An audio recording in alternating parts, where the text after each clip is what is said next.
Imagina o seguinte cenário. Você foi lá, prospectou o cliente no mercado, fechou o contrato, e aí você entrega a sua mercadoria ou presta o seu serviço da melhor maneira possível, faz de tudo para poder atender o cliente, ter o cliente satisfeito. Na hora de receber, você acaba levando o cano. E aí, como que você vai resolver esse tipo de problema? Existem várias alternativas para você receber esse crédito. Uma delas é a cobrança judicial, que muitas vezes as pessoas evitam de fazer esse tipo de procedimento porque pensam que ele é demorado e ineficiente. Mas no vídeo de hoje eu vou te dar 5 razões importantes para você considerar essa possibilidade na forma de recebimento do seu crédito. Olá, eu sou Breno Garcia, advogado especialista em direito empresarial, e esse é o canal institucional da Garcia de Oliveira Advogados, onde você vai obter informações práticas e úteis para reduzir os riscos jurídicos do seu negócio. Inclusive, se você tem uma dúvida específica e quer ver ela respondida aqui no canal, não deixa de postar ela aqui nos comentários ou se não enviar ela por e-mail. O link está aqui embaixo na descrição. E é claro, antes da gente prosseguir, não se esqueça de se inscrever no canal e ativar o sininho das notificações, porque assim, todas as vezes que eu lançar um vídeo como esse, você vai ser avisado. Então foi isso. Você vendeu a sua mercadoria, foi lá, celebrou o contrato, entregou o seu serviço ou produto, ou às vezes você até nem tem um contrato escrito, mas tem um e-mail ou alguma outra forma de comprovar que você efetivamente prestou o serviço ou vendeu aquela mercadoria para o cliente, mas não recebeu. E você começa a cogitar possibilidades de resolver esse problema de inadimplência. Você pensa em protestar, você pensa em fazer cobranças extrajudiciais, você pensa em fazer um simples telefonema, passar isso para uma empresa de cobrança, enfim, tem várias possibilidades de você resolver esse problema. Uma delas, que é a cobrança judicial, é o que nós vamos falar no vídeo de hoje. E eu vou te dar 5 razões interessantes para você considerar essa possibilidade no seu planejamento de redução de inadimplência.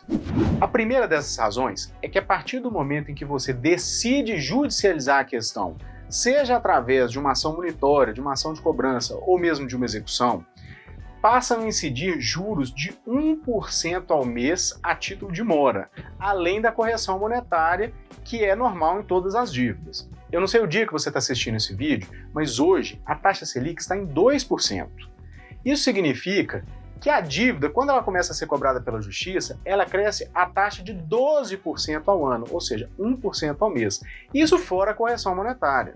Isso significa que o seu devedor ele tem uma tendência muito maior de querer resolver essa dívida em específico em detrimento de outras que não estão sendo cobradas na Justiça. Porque, afinal de contas, se o seu devedor deixar isso para depois e postergar isso acreditando que a Justiça nunca vai funcionar, o que ele, na verdade, está fazendo é atuando em um grande prejuízo para si próprio, porque a dívida é a que mais cresce em todos os cenários possíveis, de maneira que ele deveria, ou é bem provável que ele pense a respeito desse assunto, em resolver essa dívida. Se ele estiver bem orientado por um advogado, ele vai dever outras pessoas que não estão cobrando na Justiça. Se você entrou com a sua ação, você tem uma probabilidade muito maior de receber, considerando, evidentemente, que o seu crédito vai ser corrigido monetariamente e vai ter um acréscimo de juros muito maior do que qualquer outra dívida no mercado.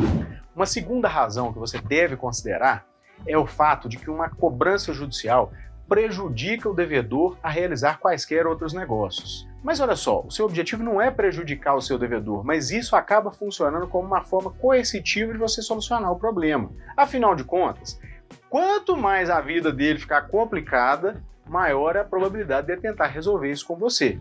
Se isso não estivesse incomodando ele em nada, para que ele ia resolver esse cenário? Ele só quer solucionar o problema específico de uma cobrança, porque isso vai poder ou gerar uma penhora de bens dele, ou isso está atrapalhando ele em algum cenário. Então, é interessante você considerar que muitas vezes o protesto é útil, sim.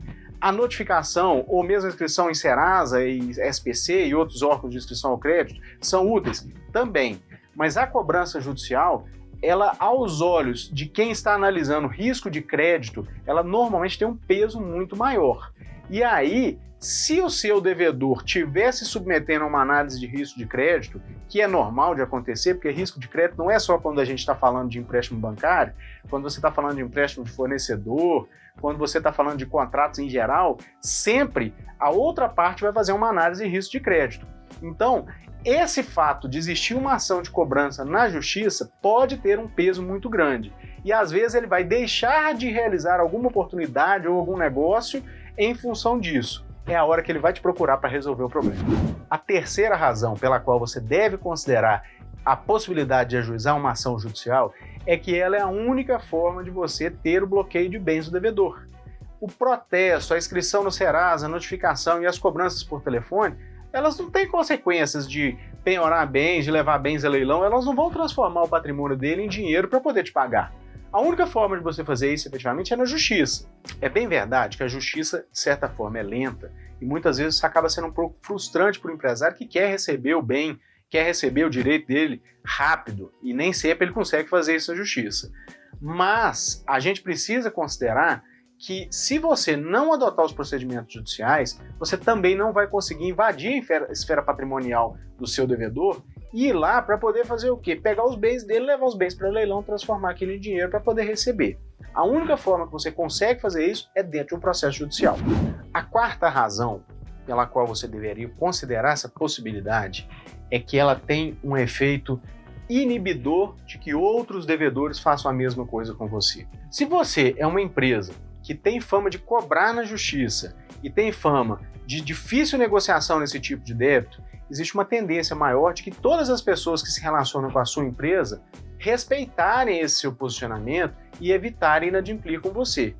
Agora, se você é aquela pessoa que não cobra, que está tudo certo, que o seu fornecedor ou seu cliente acabam fazendo do jeito que eles querem e você está sempre tolerando esse tipo de problema, esse tipo de notícia se espalha. E aí, quando se espalha, as pessoas acabam se aproveitando disso, porque no momento de dificuldade, eles vão tentar o quê? Um acordo com quem é mais condescendente.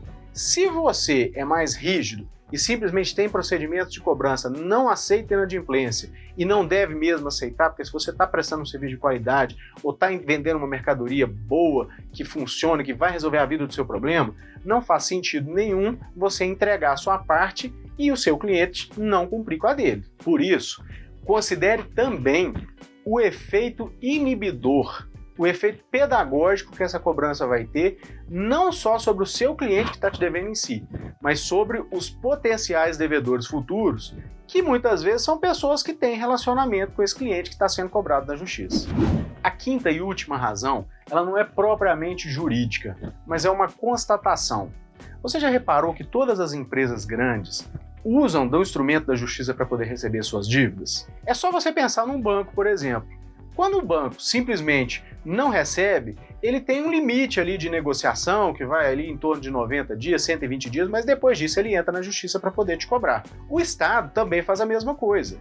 Ele tem um tempo de negociação quando você está devendo tributos para ele, mas depois ele entra na justiça para te cobrar. Você acha mesmo que bancos e o Estado, enfim, todas as outras empresas de grande porte, iriam investir recursos em uma ferramenta que não renderia resultados? É só você pensar que é uma questão de ordem lógica. Se essas empresas e se o próprio Estado se utilizam do judiciário para receber, é porque, mesmo que não seja algo imediato, no médio e no longo prazo, você vai ter resultados. E lembrando, esses resultados são sempre corrigidos com 1% ao mês de juros moratórios mais correção monetária. Então é isso, espero que você tenha gostado do vídeo de hoje e se você gostou, não se esquece de dar um like, se inscreve no canal e compartilhe esse vídeo também com seus amigos e parentes que têm empresa, pode ser que esse vídeo seja útil para eles também. E não deixa também de visitar a nossa área de materiais para download, tem muita coisa útil para poder te ajudar a prevenir os riscos jurídicos da sua empresa, o link está aqui embaixo na descrição. Um grande abraço para você e até o nosso próximo vídeo.